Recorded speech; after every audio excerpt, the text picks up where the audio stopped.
Hi guys, how we doing? Episode 2 of Building in Public. Thank you very much for clicking on the video. If you watched the first video and you came back to watch the second, then really appreciate it. Hopefully it wasn't as bad as I thought. In hindsight, I do think it went all right. Got like 100 views just under a week, about a 40% kind of retention. So about 40% of people watched it all the way through. I did stick it on LinkedIn, which I guess gave it a little boost, but I've not put it on like Facebook, Instagram, or any of those more kind of like social kind of platforms for the moment. But I feel like a weekly cadence for these video works quite well. Good opportunity to review like the previous week, what we've been working on, and then obviously discuss kind of any thoughts and what we're gonna kind of do this kind of coming week as well. I'm still not sure on the format, so I've done a similar thing as before where I've bullet pointed a load of things on a post-it note. But I don't know if in hindsight it might be worth, as this series hopefully, goes and it develops, it might be better off like deep diving a specific topic and then just, sweating that out for like 10 minutes straight, for example.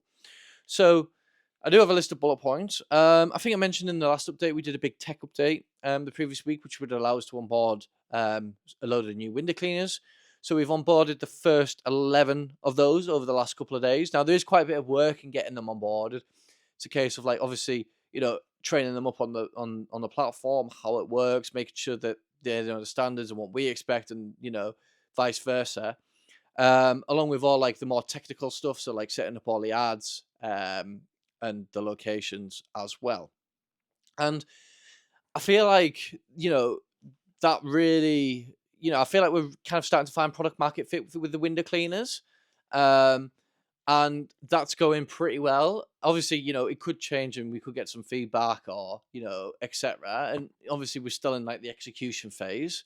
But that's working really well. And what I have noticed is just how important like product market fit is. And until kind of like 6 to 12 months ago, I wouldn't say I like gave it as much respect as I should have done. I feel like being an entrepreneur, I hate the word entrepreneur. I feel like being like a founder or like running a startup, like you're always in these like two minds. And please correct me if please let me know if you don't agree or whatnot. But you always read these stories and it's like, this person got rejected 2,000 times. Everyone told them it was a terrible idea. Then on the 2001st time, it worked. And I think that's great for that one particular person. But I also feel like for that person, for every person that's persevered and it's worked out, there's also like 1,000 others that have persevered and it's just never worked out. And they've always like just dug themselves like a massive hole and then they're trying to dig out of it, and then they've got to kind of overcome that, rejection. But I feel like by kind of finding product market fit, like everything just becomes so much easier. So for our example, I guess in our case, if I was to speak to 100 window cleaners and say, right, this is what we're offering, you're our target market, and if every single one of them was to tell me it's a terrible idea, then might seem a bit obvious, but chances are it's probably a terrible idea. And on the other hand, if we were to speak to like 100 window cleaners and everyone was to say it was a good idea, then I guess you could possibly argue that like your pricing's not right, or it's probably a little bit too good to be true as well. And obviously we've got to be cautious with the window cleaners that we work with and make sure that they're not just splash and dash and they do everything that they should do as well. And with product market fit, we're also trying to apply kind of similar principles to not just product, I guess. So when I was thinking about this on a walk, I was thinking, like you should really apply like product market fit to like roles and salaries and recruitment and all other aspects of the business. And I feel like if you can really kind of create this like win-win-win scenario and make sure everyone's incentives are aligned, then I feel like obviously there's still going to be problems and things are still going to be wrong, but I think it just makes everything a little bit easier. So I guess now we've onboarded these new window cleaners, then we need to now need to find the customers. So we probably have to find product market fit with that. I mean, we do know our baseline metrics and they do work. I'd like to think that they're the worst it's ever going to get. Our creatives is something that we've not really put too much effort into, and I do feel like we could get some like exponentially better results.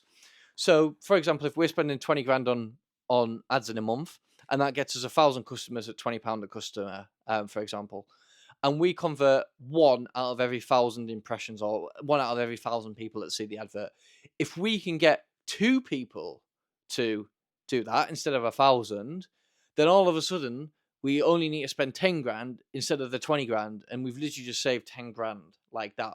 So it's not something that we've really allocated as many resources to so far. I mean, what we've done previously, it's worked and it's worked out okay, but I feel like there's just massive areas for us to benefit. And an approach that we're kind of going forward with this is to learn from a lot of the big e-commerce brands. So I'd like to think that we're kind of like productizing our service.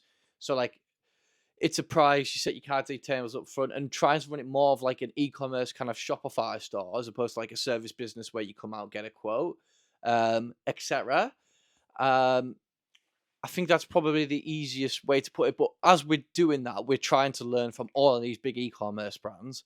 They might be spending 2 million up to like 20 million, sometimes 50 million, I don't know, a month on ads.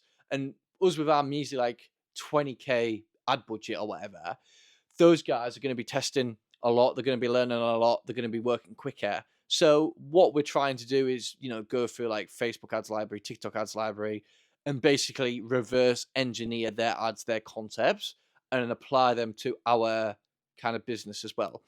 And I feel like that's working pretty well. Obviously, we still need to get the creatives and we still need to get them done, and we still need to get those metrics improved.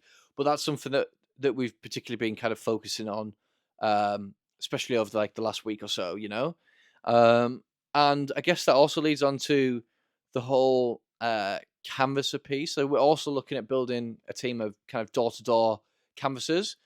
It's something that we've done in the past with mixed success, I'd say. And it generally does work really well, but we're looking at this on like a much bigger scale. Like, how can we build like a nationwide network, I guess? And there's still a lot of figuring out. We've still got to figure the model out.